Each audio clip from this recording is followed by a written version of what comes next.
नमस्कार, आप देख रहे हैं दिल्ली 24 और मैं हूं आपके साथ अनुष्का नामदेव। दिल्ली की राह दिल्ली वालों के साथ, ऐसा हम क्यों कह रहे हैं? विधानसभा चुनाव करीब है, बस कुछ ही महीने बाकी हैं। सभी पार्टीज ने एड़ी चोटी का जोर लगा लिया है। एक तरफ केजरीवाल सरकार ने 5 गारंटियां दी हैं ऑटो वालों को, तो वहीं शाम होते ही बीजेपी ने अपनी 7 गारंटियां दे दी। साथ ही अगले दिन ही केजरीवाल सरकार ने महिलाओं के लिए घोषणा की। तो अब प्रश्न उठता है, ये सवाल उठता है कि क्या अब बीजेपी भी कुछ नई घोषणा करने वाली है? क्या केजरीवाल की गारंटियों की ताकत कमजोर करने वाली है बीजेपी? तो चलिए आज हमारे साथ जुड़े हैं वरुण सिन्हा, इनसे पूछेंगे कि आगे की क्या रणनीति हो सकती है, क्योंकि चुनाव बेहद करीब है। सर देखिए, मुझे लगता है ना कि बीजेपी अब एक्शन प्लान के साथ तैयारी कर रही है और जैसे जैसे अरविंद केजरीवाल ने एक के बाद एक घोषणाएं करनी शुरू करी। पहले ऑटो वालों के बारे में 5 योजनाएं, शाम को आते आते 7 योजनाएं जो हैं वो बीजेपी ने जारी कर दी। महिलाओं की बात की जाए तो जो मेरे सोर्सेस कह रहे थे अनुष्का, वो ये कह रहे थे कि बीजेपी ने पहले से प्लानिंग कर रखी थी कि दिल्ली में महिला सम्मान योजना लाई जाए, जैसे बाकी राज्यों में चल रहा है। महाराष्ट्र में घोषणा की गई, एमपी में बहुत पहले से चलता आ रहा है और जो है वो लगातार हरियाणा में इस बात को लेकर जिक्र किया गया। तो अलग अलग स्टेट्स में जहाँ जहाँ योजनाएं की जा रही हैं, दी जा रही हैं, उसी हिसाब से दिल्ली के अंदर भी ये योजना को लाया जाए। लेकिन यहाँ अरविंद केजरीवाल ने मास्टर स्ट्रोक खेलते हुए सीधे तौर पर पहले ही घोषणा कर दी कि 1000 की राशि को 2100 में तब्दील कर दिया जाए। अब बीजेपी का एक्शन प्लान क्या है, ज़रा समझिए। जो मेरे सोर्सेस कह रहे हैं वो ये कि बीजेपी अगले कुछ दिनों के अंदर, खासकर 1 हफ्ते के अंदर, पहली कोशिश करेगी कि ये 2100 की जो राशि अरविंद केजरीवाल ने तय की है, उससे कैसे वो ज़्यादा राशि बढ़ाकर जनता के बीच जाए, महिलाओं को आकर्षित करे, ये समझाए कि हम आपको 3000 या 3100 या फिर इससे ज़्यादा रकम देने के लिए तैयार हैं। और ये रकम इसलिए आपको मिलेगी क्योंकि हमारी केंद्र में भी सरकार है और दिल्ली में भी सरकार है। अब दूसरी बात निकल के आती है कि आप अगला एक्शन प्लान क्या तैयार करेंगे छात्रों को लेकर। एजुकेशन सेक्टर, लगातार दिल्ली सरकार ये बात उठाती नजर आ रही कि एजुकेशन पर हमने बहुत काम किया, तो आप छात्रों को कैसे उनके वोट बैंक को हासिल करेंगे, ये समझना होगा। तो जहाँ तक मुझे पता है, जहाँ तक मुझे सोर्सेस से खबर है, वो ये कि हो सकता है कि छात्रवृत्ति के रूप में, स्कॉलरशिप के रूप में, या फिर ये भी हो सकता है कि बसेस के अंदर, मेट्रो के अंदर एक कंसेशन फीस जो है वो छात्रों के लिए दी जाए। हालांकि बसेस में लगातार डीटीसी में चलता रहा है, लेकिन अमूमन कई छात्र ऐसे होते हैं जो पास बनवाते हैं, केवल उनको मिलता है। आप आई कार्ड दिखाकर भी बस में कंसेशन ले सकते हैं। ये योजना लाई जा सकती है। छात्रवृत्ति यानी स्कॉलरशिप दी जा सकती है। जो बच्चे 12th के बाद, 10th के बाद अच्छे मार्क्स अर्जित कर रहे हैं, उनके लिए एक बड़ी रकम उनके हायर एजुकेशन के लिए घोषणा की जा सकती है, दी जाए। इसके अलावा एक और भी बात समझिए कि झुग्गी झोपड़ी एक बड़ा वोट बैंक है।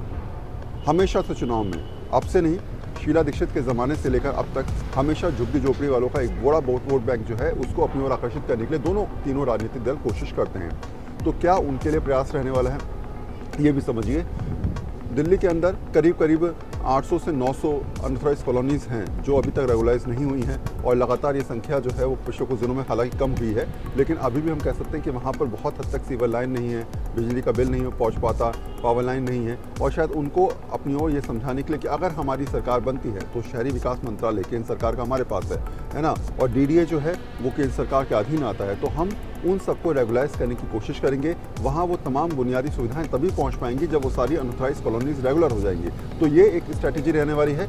सबसे इम्पॉर्टेंट पार्ट अब जो रहेगा वो है हेल्थ सेक्टर, क्योंकि अरविंद केजरीवाल लगातार ये कहते नजर आते हैं कि हमने मोहल्ला क्लिनिक तैयार कर दी, हमने दिल्ली के अंदर जो है वो सरकारी अस्पतालों का कायाकल्प कर दिया। तो ऐसे में अगले कुछ दिनों में ये कहा सकता है कि प्राइवेट अस्पतालों में फ्री इलाज करने की व्यवस्था गरीबों को देने की जो कोशिश सरकार की रहती है, उसमें आप क्या क्या ऐड ऑन कर सकते हैं, ये भी तय किया जाएगा। तो बहुत सारी घोषणाएं, ये पूरा अनुष्का मुझे लगता है ना, ये पूरा चुनाव जो है वो आपको चुनावी घोषणा पत्र में एक के बाद एक इस चीज़ को मिलेगा कि कैसे आप फ्री बिल्स के जरिए, कैसे आप रेवेन्यू के जरिए जनता को आकर्षित कर सकते हैं, कैसे उनको ये समझा सकते हैं कि हम आपको इतना पैसा देंगे, आप हमारे बारे में सोचिए, हम आपके लिए फ्री बिजली पानी ला सकते हैं, आप हमारे बारे में सोचिए। और यही योजनाओं को लेकर अब कहीं ना कहीं बीजेपी, आम आदमी पार्टी और खासकर कांग्रेस भी, क्योंकि जब एक दल लगातार इस सोच के हिसाब से चल रहा है, लगातार बीजेपी भी कई राज्यों में उस सोच के साथ चल रही है, निश्चित तौर पे मुझे लगता है कांग्रेस के मैनिफेस्टो में तमाम चीज़ें रहेंगी। वरुण, आप 70 विधानसभा सीटों को धीरे धीरे कवर कर रहे हैं,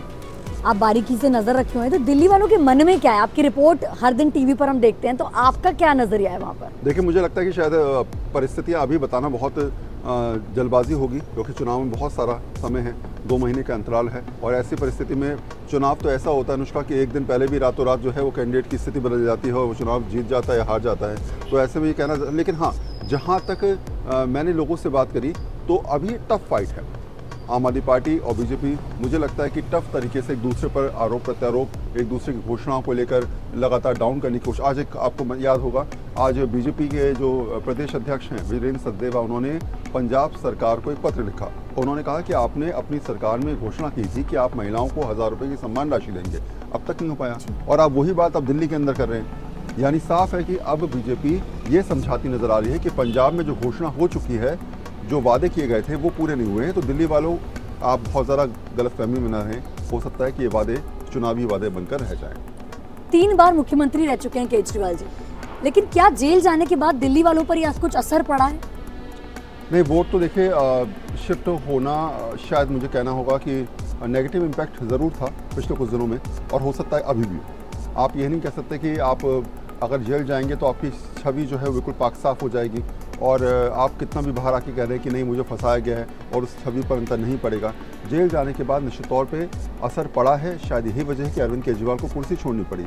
शायद यही वजह है कि मनीष सिसोदिया को अपनी जो पटपड़गंज सीट है वो छोड़कर अवध ओझा को देनी पड़ी और खुद वो जंगपुरा चले गए। तो सारे नेता जानते हैं कि जेल जाने के बाद बहुत ज़्यादा असर छवि पर पड़ा है। अब आप डैमेज कंट्रोल कैसे करेंगे? आपको करना होगा नई योजनाओं के ज़रिए आप जनता को आकर्षित करें।